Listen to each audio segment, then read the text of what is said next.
संबंधित विद्यार्थ्यांचे जे पालक आहेत ते कामानिमित्त परजिल्ह्यात जातात आणि त्यामुळे ते परजिल्ह्यात गेल्यामुळे मुलांना सोबत घेऊन जातात. त्याच्यामुळे इथं मुलांचा प्रश्न निर्माण होतो. त्यामुळे विद्यार्थीच येत नाही इथं. रायगडचा विकास कुठे आणि शिक्षणाची शोकांतिका कुठे? रिकाम्या शाळा सांगतायत, अपयश कोणाचं? माणगाव तालुक्यातील आदिवासीवाडी निवी येथील जिल्हा परिषद शाळेत परीक्षा असूनही एकही विद्यार्थी हजर नाही. पट अवघा 6, पण वर्ग पूर्णपणे ओस. रोजगार नसल्याने कुटुंब स्थलांतर करतात, मुलांनाही सोबत नेतात आणि शाळा रिकाम्या राहतात. एकीकडे विकासाच्या घोषणा, पण दुसरीकडे शिक्षणाची ही दुर्दशा. लोकप्रतिनिधींना प्रश्न आहे, रोजगार कुठे आहे? शिक्षण विभागाला प्रश्न आहे, रिकाम्या शाळांची जबाबदारी कोण घेणार? जोपर्यंत रोजगार आणि शिक्षण एकत्र येत नाहीत, तोपर्यंत ही शोकांतिका थांबणार नाही. आपण आहोत रायगड जिल्ह्यातील माणगाव तालुक्यातील राजीप शाळा निवी आदिवासीवाडी येथे. या आदिवासीवाडीमध्ये आपण जर पाहिलं तर घरं खूप आहेत, लोकसंख्या देखील आपल्याला पाहायला मिळते.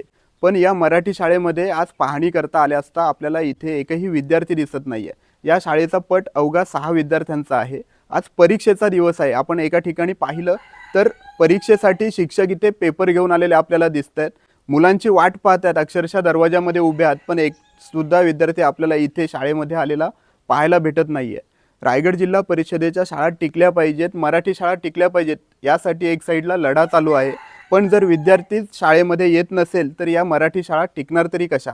अशा पद्धतीचा प्रश्न जो आहे तो प्रश्न आज उपस्थित होताना आपल्याला पाहायला मिळत आहे. माझं नाव आहे बाबूलाल गुलाब पिंजारी. माझी मूळ शाळा आहे करंजेवाडी आदिवासीवाडी तालुका माणगाव. मला या ठिकाणी निवी आदिवासी या शाळेवर शून्य शिक्षकी शाळा होती म्हणून तूर्त कामगिरीसाठी मला या ठिकाणी पाठवलेलं आहे. तर आज परीक्षेचा पहिला दिवस आहे.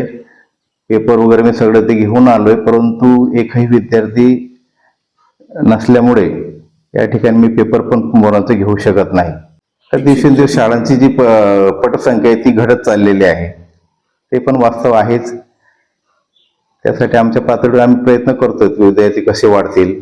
पण अशी ही परिस्थिती आहे. या ठिकाणी पालक जातात, पालकांना बऱ्याच वेळा आम्ही समजून सांगतो मुलांना घेऊन जाऊ नका, कोणत्या नातेवाईकांकडे वगैरे ठेवा. शासनाकडून विद्यार्थ्यांना रोज जेवण वगैरे मिळतंय, गणवेश मिळत आहेत, पाठ्यपुस्तकं मिळत आहेत. आता या आदिवासी विद्यार्थ्यांना सुवर्ण महोत्सवी शिष्यवृत्ती योजना आहे. दरवर्षी 1 ते 1 ते 5वी पर्यंतच्या विद्यार्थ्यांना 1000 रुपये मिळतात. उपस्थिती भत्ता मिळतो.